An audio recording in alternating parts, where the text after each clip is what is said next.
श्मशान की आग अचानक तेज हो गई थी, जैसे हवा किसी अदृश्य सांस से भड़क उठी हो। उसी पल अघोरी की आंखें स्थिर थीं, सीधी सामने खड़े युवक पर जमी हुई।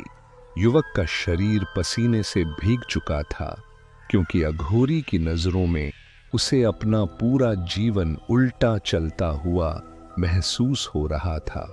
राख उड़कर उसके जूतों तक आ गई और उसी राख में अघोरी ने बिना किसी हिचक के उसका नाम पढ़ लिया।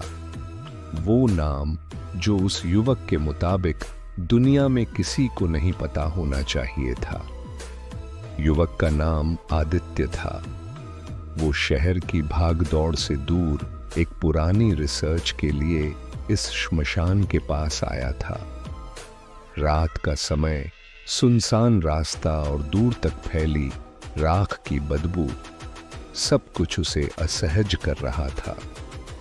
तभी उसकी नजर उस अघोरी पर पड़ी जो चिता के पास बैठा था।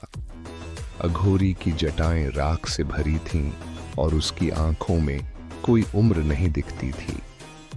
आदित्य ने जैसे ही पीछे हटने की कोशिश की, अघोरी की नजरें और गहरी हो गईं।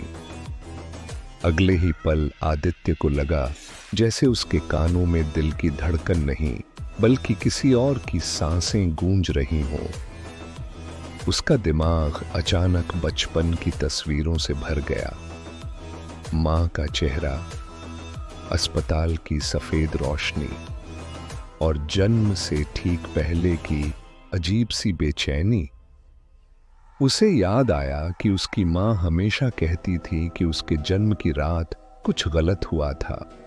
कोई कागजी रिकॉर्ड नहीं था, कोई गवाह नहीं, बस एक डर जो कभी शब्दों में नहीं बदला। श्मशान की हवा ठंडी पड़ गई। आदित्य को महसूस हुआ कि अघोरी उसे नहीं, उसके भीतर किसी और को देख रहा है। राख पर पड़े कदमों के निशान अपने आप बनते और मिटते जा रहे थे। तभी आदित्य को समझ आया कि अघोरी ने उसका नाम नहीं पढ़ा, उसने वो नाम देखा था। रात और गहरी हुई। आग की लपटों में आदित्य को अपने जैसा ही एक और चेहरा दिखा, जो अधूरा था, जैसे कभी जन्म ही न लिया हो।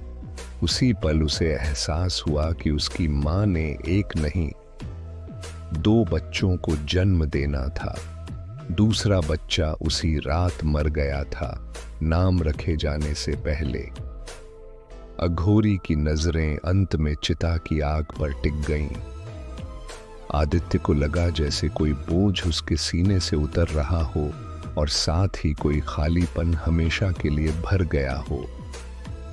वह वहां से लौटा, लेकिन उस रात के बाद उसके सभी दस्तावेजों में एक ही नाम 2 बार दिखने लगा।